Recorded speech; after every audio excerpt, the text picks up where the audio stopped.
Ito mga boss, tingnan nyo, kaya namin binubutas sa mortar. Ito, binubutas namin to pagkasintada, binubutas na agad namin hanggang malambot pa.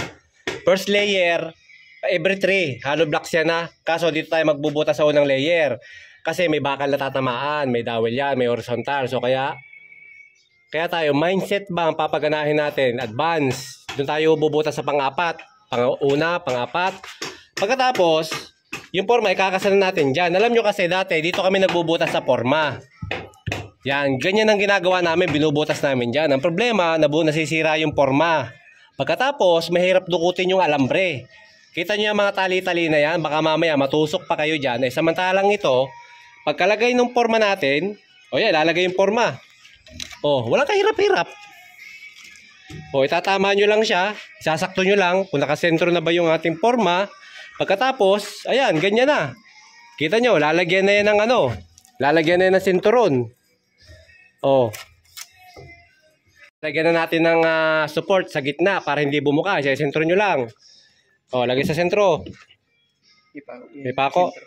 Pagkatapos, iipitin na natin ng yan, ng kahoy. Kuha martilyo, pako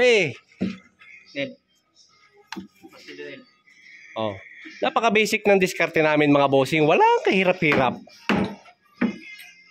At so yan mga bossing, nahigpitan na mahigpit na diba? Kita nyo, walang kahasel-hasel. Tapos lalagyan lang ng kalso sa tagiliran para hindi pumaling, para hindi mawala sa hulog. Gayon lang kabilis mga bossing namin, diba? So hindi na namin pinapahirapan yung trabaho. Kasi dati, na-experience ko na rin mga bossing, dito kami nagbubutas dati sa forma. Ang problema nga lang, mahirap magdukot sa loob. Butin mo kasi yan, ipatatama mo sa butas, ipapasok mo pa yung kamay mo, doon ka pa matusok doon sa mga bakal. Ito, magkabilang gilid lang mga bossing. Ayan magkabilang gilid lang. Napakatibay pa niya. Hindi nyo yan basta-basta mapapabuka, di ba? Tapos, simple ang alwa ng trabaho. Ang gagawin nyo lang naman, magbubutas lang naman kayo, mag-aabang lang naman kayo ng butas dito sa mortar kasi hindi tayo pwedeng magbutas sa hollow block. Mababasag kasi yan pag binutas natin yan. Kaya tayo nagbubutas sa mortar kasi habang malambot pa yung mortar na yan, binubutas na namin yan. Nagets nyo ba? So ngayon, kinabukasan, pag namin, di may butas na, hindi na kami mahirapang magbutas kasi mababasag nga yung hollow blocks natin. Ganyan lang ka-basic. Yan Sa pangkagandahan dito mga bossing, for example, hinihigpitan nyo itong alambre, naputulan kayo. Siyempre, hindi may iwasan nyo, minsan sobrang higpit na puputulan. Madaling mag-repair. Kaysa naman pag naandito sa loob ng forma, pag naputulan kayo ng alambre dyan, at nakakabit na yan, napakahirap magsuot.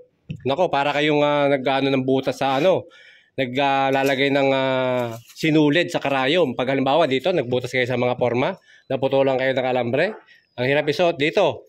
Nasa labas kasi, basic lang, pag naputol, suot mo ulit, kabit mo doon, higpitan mo dito.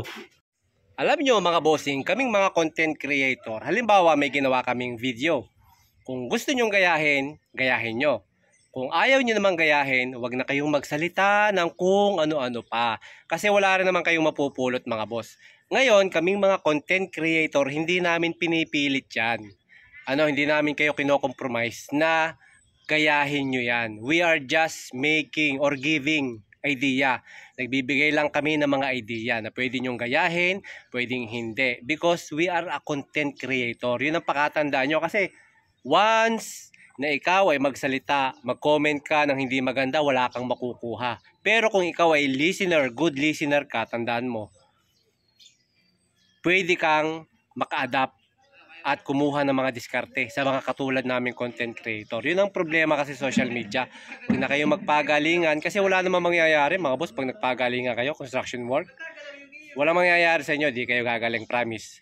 Okay? So kinakailangan kung gusto nyong gumaling, maging silent listener lang kayo.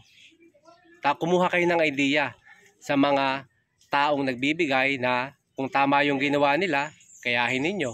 Kung mali, skip nyo. So, don't talk too much mga bossing, okay? So, yan, happy watching palagi sa inyo mga bossing dahil patuloy pa rin ang pagbibigay natin ng idea dito sa ating channel. Lalong-lalo na syempre, especially sa mga beginners natin. So, shoutout sa inyo lahat mga boss.